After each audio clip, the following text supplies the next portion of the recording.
Hey guys, it's me Sylvia back with another video. Welcome back to my channel. Today's video, I'm gonna show you guys how I do my everyday kind of natural makeup when I'm not going full glam, because sometimes you just ain't got the time or you can't be bothered, to be honest. But it's also not like a minimalist makeup look. So if you've come here looking to do like your full face in 2 products, you know, that's just not, I'm not that type of girl. We're gonna do a little more than that. This video is also in partnership with Sephora collection, so super stoked about that. I have a few favorites from them that I really love when creating this type of natural look, and I'll share with you guys more of my like tips and tricks for perfecting your base when you do have acne and like problematic skin, because for the longest time, like I personally felt like this type of makeup and natural and like skin like makeup was never for me, and I'd always stay away from those type of products, and I would go full glam, matte, full coverage, powder, thinking just that's what I needed to cover up my acne and like my bad skin. But that is not the case. You just have to learn the techniques on how to make these type of products work for you and how to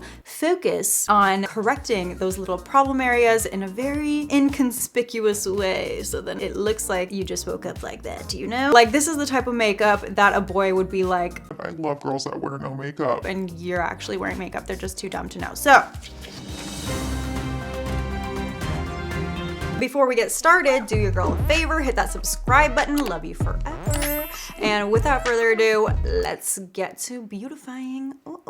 So we're gonna start with a little bit of skin prep and talk about that a little bit, because I usually skip that in most of my makeup videos. We're gonna talk about it in this video because we're doing a more natural look, and with more natural looks, you just wanna have your skin look as good as it possibly can. So to do that, like I would totally recommend using a peel pad. One of my favorites is the Dennis Gross Alpha Beta Extra Strength Daily Peel. I'm currently on Accutane, so I can't use this right now, but this was one of my favorite products to use continuously. It does a really great job of just getting rid of any dead skin. It is a chemical peel, so if you have sensitive skin, even just using a light exfoliant just to get that smoothing effect and get rid of any of the dead skin cells, it makes a huge difference. Yes, it does. Now let's apply some moisturizer. I'm gonna use First Aid Beauty's Ultra Repair Cream. It's intense hydration for dry, parched skin. I actually use this all over my body. I need a lot of extra hydration right now, being on Accutane and also it being the winter months. Like I go ham with this and it leaves my skin so glowy. And even if you have oily skin, still moisturize before applying makeup. Hydration is for all skin types. Like your makeup will always go on a lot nicer and smoother when you have hydrated, moisturized skin. I'm also gonna apply Sephora's Hydrating Lip Balm. It smells so good. It has avocado butter in it. I'm the type of person that always has lip balm on. It especially helps for a smooth lip application later on in the makeup look, especially if you're doing matte lips. For primer, I've been using Too Faced's Hangover 3-in-1 primer. I've been really into like spray primers that are really hydrating. Starting with glowing skin is what really makes a makeup look more natural, even after you've applied like foundation and all that. If you have oily skin, especially an oily T-zone, you could still use your regular mattifying primer in the middle, but any oils can also be toned down with powder afterwards. So I usually do prefer a more hydrating base. So skin is prepped, ready to go, glowy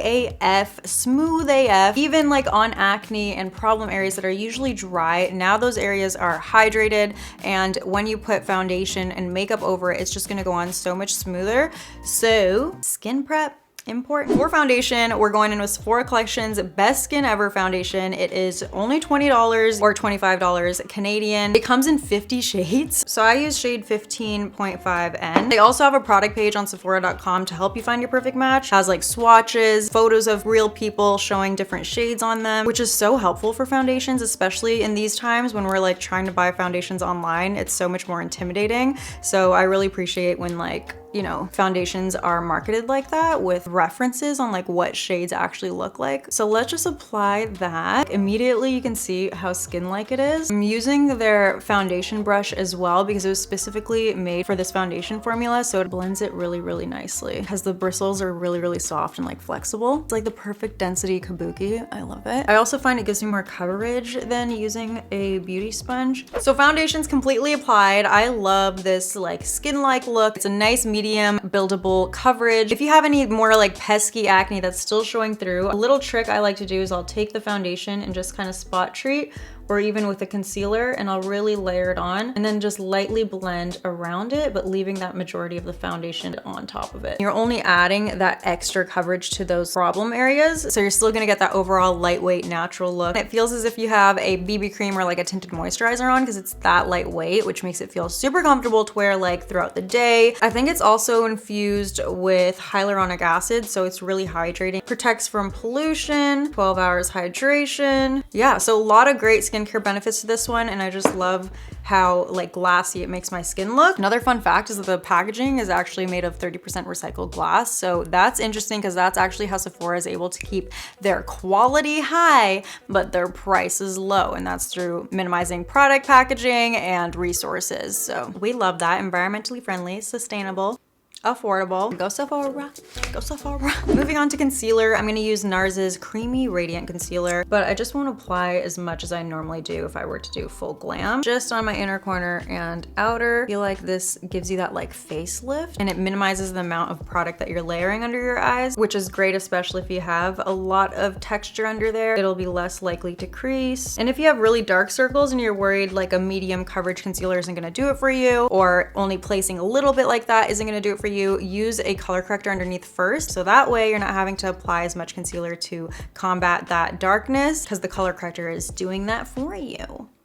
Tips. I'm also gonna put this all over my lid. I do have pretty bad discoloration, you could say. To make my eyes look more awake, I always like to kind of cover that up a bit, and this kind of skips the step that you don't have to go in with an eyeshadow primer. For brows, I'm gonna use Sephora Collection's retractable brow pencil in the shade Midnight Brown. This has always been one of my go-to brow pencils. It has such a thin, precise tip that makes it really easy to kind of mimic little hairs like that. Perfect for creating like a natural fluffy brow, and I definitely won't fill them in as much. I'll just kind of create a little bit of a shape. I won't fill in the tail at all. I'll just kind of let them be a little bit unruly. Definitely making sure to use that spoolie so then the product is undetectable and you just look like you woke up with perfect brows. For bronzer, I'm going back in with the NARS Radiant Creamy Concealer in the shade Chestnut because I love doing a cream bronzer. I feel like it just looks more skin-like, and I'll always apply just a little bit above the contours of my cheeks there because I feel like that lifts the face. Sideburns are getting in the way. Those be real natural. Normally on full glam, I would go for something a little bit more harsh, a little bit of a darker contour, just for that extra drama. But if you want something natural, even using like a foundation shade that's like just a few shades darker than you, will give you that like undetectable, very natural bronze. And for blush, I'm using the Ilia Multi-Stick in the shade Dreamer. I love this brand for like no makeup products. So usually I just rub this on my hand to warm it up a bit. Again, using a cream, I just feel like creams and liquids are just so much more natural looking than powders, especially when the light hits or if you're outside. It just looks way more skin-like. And I like to bring my blush like all the way up to my temple almost. I don't usually bring it in too much anymore. I feel like that also kind of lifts the face. We're giving ourselves a facelift with makeup here. Some on the tip of my nose. I just feel like it makes you look a little more youthful. Cute. For highlight, I'm using Rare Beauty's Liquid Luminizer in the shade Enlighten. This is one of my favorite liquid highlighters because it doesn't like disturb your foundation ever, like I feel like liquid highlighters normally do. It also gives you such a blinding highlight, but still looks so natural and melts right into your skin because of how lightweight and just like liquidy it is, you know?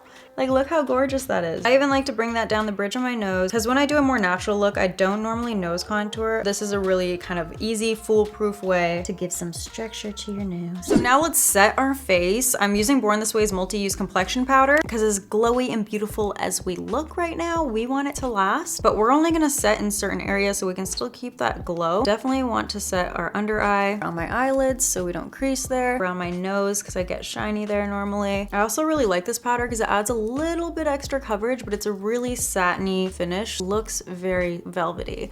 Like it doesn't look like powder. It doesn't look cakey or dry. And just a light layer on my T-zone. I also really like to mattify around my mouth because I feel like that just looks sweaty. It doesn't look like a cute glow, especially if you're wearing a mask. Setting around your mouth to prevent your makeup from transferring is key. This is also really great if you have acne that you need just extra help covering up, because we all know that foundation can rub off on acne quite quickly throughout the day. So this is just going to help to lock that in, make sure that that baby does not get revealed. And just spot treating with the powder is a perfect way to give you that extra long hold coverage without caking your face up with powder, you know? Moving on to the eyes. Sometimes I'll just throw on mascara and that's it. But recently I've been really finding it makes a big difference to just go in quickly with an eyeliner pencil. I'm using Makeup by Mario's Master Pigment Pro pencil in the shade Perfect Brown. And I'll just apply that and lightly line that on my lashes. I'm using such a light hand, and then the back of it actually has this like smudging tool, which makes it super quick and easy to use. See how much it smudges out with just the little bit that we used? And then I just use my nail and I kind of pull that out to give ourselves a little bit of a wing. And this just gives your eye some real definition. Ooh, smoldering, cute. And that's really all I do for my eyes when I'm trying to be quick and natural. And then I'll just quickly curl my lashes, which is key. If I'm not using falsies, I'll always curl my lashes before mascara. And for mascara, I'm using Tarte's Big Ego Mascara. I really like this mascara. I've been using it for a while now. I feel like it's because you can build it. So I'll do a really light layer on my inner lashes, just enough to coat them. And then I'll really go in on my outer lashes and do a few layers there. So it kind of helps to give you more of a cat eye. I've also been really liking the look of like not putting mascara on your lower lashes. I like that it gives you kind of like a fox eye effect. And obviously that's personal preference. So like put mascara on your lower lashes if you want to. Last up is lips. This has been my go-to combination. So good. So they're both from Sephora collection. I'm using their contour lip gel in the shade The Nudist. I like that you don't need a sharpener. You just kind of turn it up. Turn it up. I just put it just slightly above my lip line, and I like rounding out my Cupid's bow here. I feel like it just makes my lips look fuller and poutier, and I feel like it's a perfect shade to kind of look like you have a natural contour to your lip. And then I kind of like to smudge it with my finger. I feel like it makes your lips look so full. And then I use the Sephora collection Clean Glossy Lip Oil in the shade Apricot. This is super hydrating and super shiny, but because it's a lip oil, it's not sticky at all. It's very lightweight. Like it kind of gives you tinted lip balm vibes. It's really pretty. So that completes my everyday neutral makeup look. I know it seems like a lot of steps, but I get through it pretty quickly when I'm on the roll, and I just love how it looks. It makes me feel so put together, and like I've just enhanced my natural features without doing, you know, too much or taking too much time on it. I am obsessed with how we're glowing in all the right places. It just makes it look so much more natural. I hope the little tips on how to adjust if you do have problem areas and acne is helpful in still achieving an overall natural look. Thanks again to Sephora collection for sponsoring us today. I will leave the links in the description to check out their foundation and all the other products that we use today. But that's all for now. Thank you guys so much for watching. Click here to check out this video of mine. It's fire. Or watch this one if you haven't seen it yet. See you guys in my next one. Bye. Mwah. Bye.